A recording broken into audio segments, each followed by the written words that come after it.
بسم الله. سيدي فليح أعطيتك مغرف صحيح أعطيني راجل مليح. Tout en répétant 3 fois son incantation comme le veut l'usage, la jeune fille noue un morceau de tissu de sa couleur préférée après l'avoir embrassé pour l'imprégner de son souffle au-dessus de la tombe du saint homme. Lorsque ses vœux auront été réalisés, elle reviendra pour le dénouer et pour le remercier d'avoir été exaucé. Elle devra faire des offrandes aux plus démunis. Souriante et comblée, elle se mêlera au groupe de nombreuses femmes qui sont venues réclamer pour elle ou pour leur fille le mari bon et juste que chacune attend sans jamais céder au moindre découragement. À celles qui viennent enfin dénouer leur mouchoir ou leur foulard, pendant que fusent les rires de gaieté et de you-you harmonieusement timbrés, on adresse avec un enthousiasme délirant des félicitations qui dissimulent à peine quelques secrètes envies.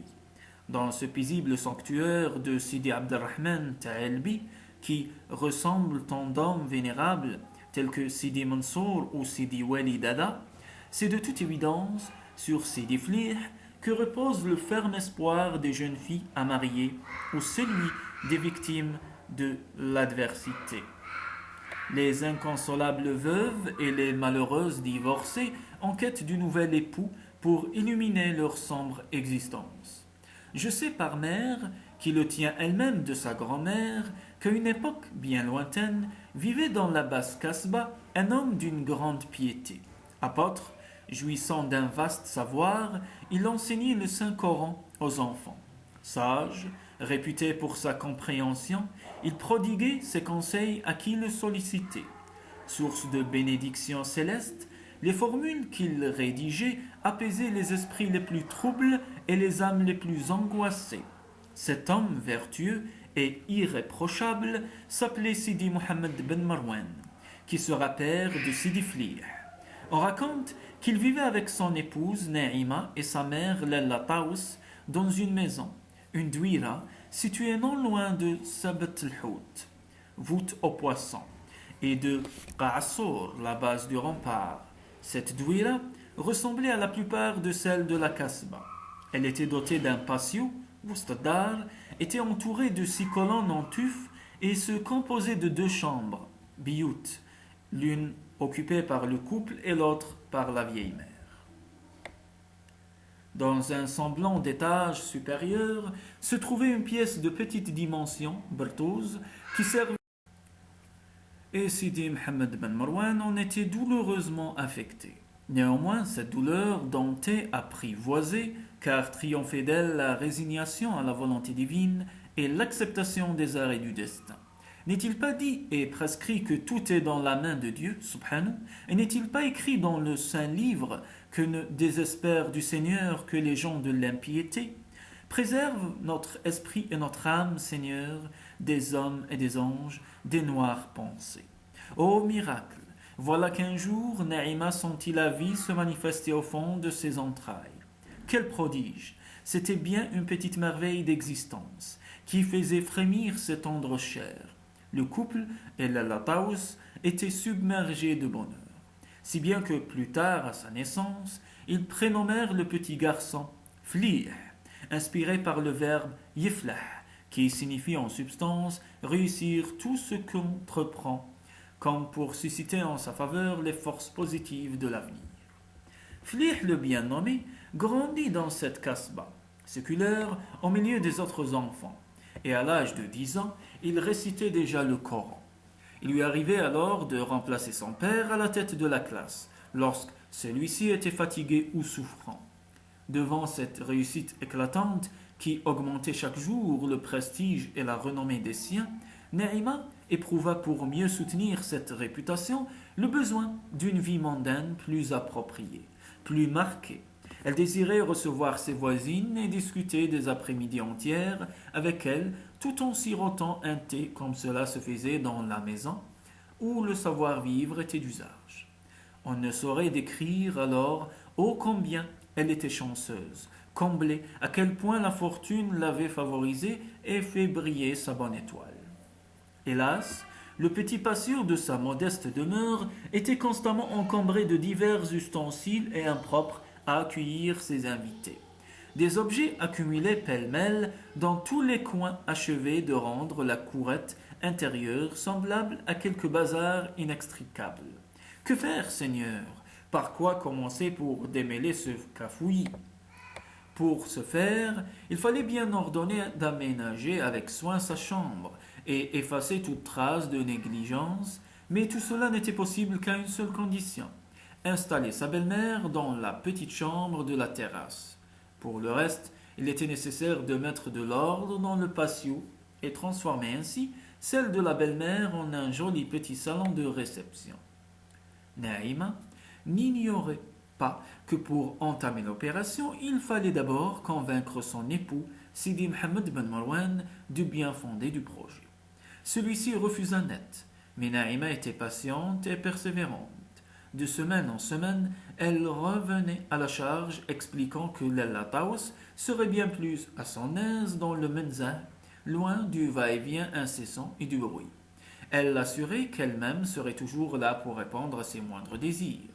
Elle fit tant et si bien que le mari convaincu finit par céder. Et il portait lui-même la vieille dame impotente sur son dos jusqu'à la terrasse. Ainsi, Lella Taous élut domicile dans le petit menzah jusqu'à la fin de sa vie. En ce temps-là, les gens avaient l'habitude de prendre un repas léger pour leur déjeuner, généralement constitué de lait caillé et d'un morceau de pain. Le soir, par contre, l'on se réservait un repas plus copieux: couscous ou pommes de terre en sauce, garni de poulet et plus rarement de mouton. Au maître de maison était dévolue la tâche de répartir les parts, acte d'équité et qui se faisait selon un rituel ancré dans un usage imperturbable.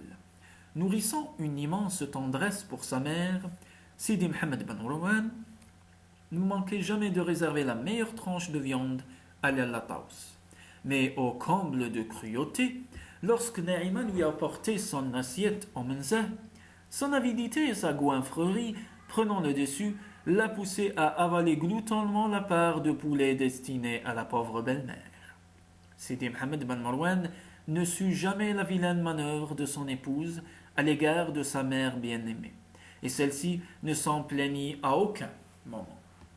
Pendant ce temps, Flih avait appris le Coran et tout ce que son père pouvait lui enseigner. Il fut décidé de l'envoyer par faire ses études chez les maîtres renommés du Maghreb et du monde arabe. C'est ainsi qu'il rejoignit une caravane qui faisait route vers Tunis, le chef des caravaniers étant un ami de son père. Comme tout pèlerin à la quête du savoir, il n'avait pour tout bagage qu'un baluchon et une besace que Naïma avait tendrement remplie de quelques provisions. Le précieux viatique était composé de 3 boules de fils, un pain cuit sur le tagine, des dattes et une poignée de figues sèches. Il avait en outre quelques sous que son père lui remit avant son départ. Flih s'en alla acquérir le savoir, pourvu de la modique somme que son père lui avait donnée avant son départ. Maigre fortune, sans doute, mais qu'à cela ne tienne. Au bout de cette route longue et éprouvante, il pourra, par la grâce et l'aide du Seigneur, subhanahu, apaiser sa soif de connaissance en s'abreuvant jusqu'à satiété aux sources mêmes du savoir. Cette perspective enchanteresse atténuait la tristesse du départ et lui ferait à coup sûr supporter l'absence de ceux qu'il aimait par-dessus tout. Son brave père, Sidi Mohammed ben Marwan, qui lui avait révélé tant de merveilles, sa tendre mère, Naïma, et l'aïeul dont les cils semblaient toujours perlés de larmes qui ne descendaient jamais sur ses joues ravinées. Il demeura ainsi à l'étranger jusqu'à l'âge de 20 ans, fréquentant avec assiduité la célèbre mosquée de Qayrawan, se perfectionnant dans l'art du tafsir et de la théologie. À la fin de ses études, il avait le sentiment que son instruction était complète. Ainsi se trouva-t-il une fois poussé à acquérir quelques aéropages qui répondaient à son impérieux besoin d'érudition et de savoir. Il fit route cette fois-ci toujours vers l'est, vers la lointaine Égypte. Là, il étudia 3 années dans la célèbre mosquée Al-Azhar, et ses efforts se virent couronnés du titre éminent de docteur en théologie. pour achever ce brillant parcours et rendre grâce à la volonté suprême qui l'avait rendu possible. Flih décida d'accomplir le rite d'un rêve tout musulman, le pèlerinage à la Mecque. Il y séjourna une année entière. Durant tout le temps de son absence, Flih n'oublia jamais El-Jazaïr, son pays natal. Il pensait sans cesse au jour où, en homme accompli et sage, il reviendrait sur les lieux de son enfance pour professer sa nostalgie, ne tarda pas à se muer mystérieusement en lancinante inquiétude. En effet, il se mit toutes les nuits à faire d'étranges rêves. Ses voyages nocturnes étaient tristes et tourmentés. Il le ramenait immanquablement vers la Kasbah, vers la Douira où des êtres chers se languissaient de lui.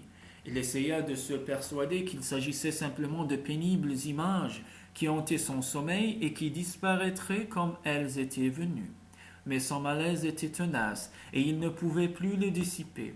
C'est ainsi qu'il décida de retourner dans la demeure ancestrale. Les préparatifs du départ se firent avec une fébrilité mêlée de joie. Sur la route, il médita longtemps sur cette destinée qu'il avait, tout jeune encore et sans expérience, conduit en des contrées lointaines à la quête des secrets de la création et des lois divines. Il fit le serment de consacrer le reste de sa vie à ce qui était juste et de se tenir aux côtés des plus faibles. Son retour fut accueilli avec une joie indescriptible. Naïma, qui, quelques années auparavant, avait serré tendrement contre son sein l'enfant qui partait, était impressionnée par l'homme qui se tenait devant elle, et son étreinte se mêla d'émerveillement et de respect. Quant à Sidi Mohammed ben Marwan, il avait bien vieilli, et les rêves de Flih s'avérèrent prémonitoires. Le sage père était malade, et ses forces avaient décliné. La joie du retour s'en trouva ternie. Tiraillé par l'impatience de revoir l'aïeul, Flih grimpa le petit escalier en colimaçant pour embrasser l'Allataous, qui vivait toujours dans la pièce du Menzah. La grand-mère ne put retenir ses larmes, qui inondèrent son visage. Le jeune homme l'étreignit avec la douceur et l'attachement qu'il lui avait manifesté très tôt, et resta longtemps auprès d'elle, lui racontant les étapes de son long périple. La minuscule chambre s'éclaira au reçu de ce fabuleux voyage, s'anima au souvenir des rues pittoresques de Tunis et grouillantes du Caire, et s'emplit de ferveur à l'évocation du tombeau du prophète alayhi salatu wassalam. La grand-mère vivait recluse depuis si longtemps. Elle n'avait pour toute visite que celle de Naïma qui tous les soirs lui mentait son repas sans viande, et celle de son fils Sidi Mohammed ben Marwan qui passait l'embrasser et lui souhaitait une bonne nuit. La vie d'en bas lui manquait, mais elle ne s'en plaignait jamais. Le retour de Flih, sa tendresse et ses merveilleux propos, pleins d'images et de vers, furent pour elle un tendre et caressant rayon de soleil qu'elle gardait précieusement au fond de son cœur, usé par le poids des ans. Une fois passée l'émotion des retrouvailles, on célébra le retour de l'enfant prodige avec un grand faste, et tous les voisins furent conviés à la Wada, cette grande fête où le couscous est généreusement servi en reconnaissance à la clémence divine qui avait permis que le fils aimé revienne de cette odyssée sain et sauf. Sidi Mohammed ben Marwan, qui s'affaiblissait sans cesse, souhaitait du fond de son cœur de ne pas quitter ce monde sans voir son fils marié. Naïma s'en alla donc faire sa demande auprès de la famille d'un vénérable tisserand rue de la Kasbah. Celui-ci, mesurant la valeur du fils à celle du père, accorda sans la moindre hésitation la main de sa fille, la jolie Myriam, au jeune prétendant. Un mois après, on célébra le mariage. Le vieux père, cédant tout naturellement sa chambre au jeune couple, s'installa avec Naïma dans la chambre qui avait été des années auparavant celle de l'Allataous, avant d'être transformée en salon. Quant à la petite pièce à l'étage supérieur, elle reçut les affaires de la mariée. Peu de temps après, l'aïeul d'Allataous s'éteignit comme elle avait vécu, discrètement, emportant avec elle son triste secret. On l'enterra dans le cimetière d'El-Qattar. et sera bientôt rejointe en sa dernière demeure par Sidi Mohammed ben Marwan, qui, ayant revu son fils une dernière fois et l'ayant marié, n'attendant plus rien, s'en alla serein et reconnaissant la miséricorde divine. Flir succéda à son père. On l'appela désormais Sidi Flir, en hommage à l'ascendant notoire, au vaste savoir de bon héritier, et par respect à son titre de Hajj. Sidi Flir agrandit et modernisa la petite école coranique. Il y enseigna, outre le Coran, la géographie et l'astronomie. Bien des années passèrent, et Naïma avait beaucoup vieilli. Un jour, Myriam fit une étrange proposition. Elle souhaitait que sa belle-mère soit installée au Menza. Oh non, elle ne se livrait nullement à quelque sournoise manœuvre ou manigance diabolique. Bien au contraire, elle était convaincue que si Lella Taous s'y était trouvée à son aise, il devait en être de même pour Naïma.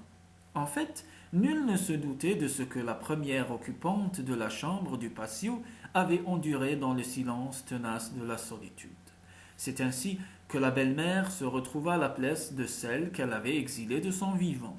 Le rituel qui présidait au repas d'antan réapparut, et ce fut tout naturellement Myriam qui se chargeait de porter au menza le plat garni du jour. La jeune femme, qui était aussi bonne que probe et jolie, n'a jamais nourri la moindre mauvaise pensée à l'égard de sa belle-mère.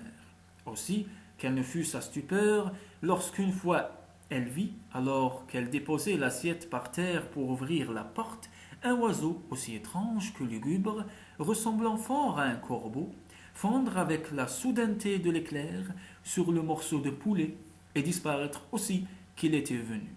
Myriam étouffa le cri qui allait fuser de sa gorge, demeura un instant perplexe et finit par s'interdire de révéler quoi que ce fût à son époux. Le même événement ne manquait pas de se produire tous les soirs, au point qu'elle décida de s'en ouvrir à son époux, ce qu'elle entreprit enfin une nuit dès son retour de la terrasse. Le lendemain, Sidi Flir résolut de monter lui-même le dîner de sa mère pour vérifier la véracité de ce fait qu'il avait jeté, de prime abord, dans une profonde perplexité.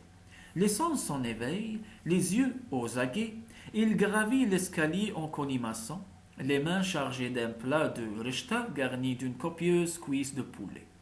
Sitôt qu'il eut déposé l'assiette par terre, et alors qu'il s'apprêtait à ouvrir la porte, un oiseau surgit de nulle part, happa la viande et disparut en tour de main.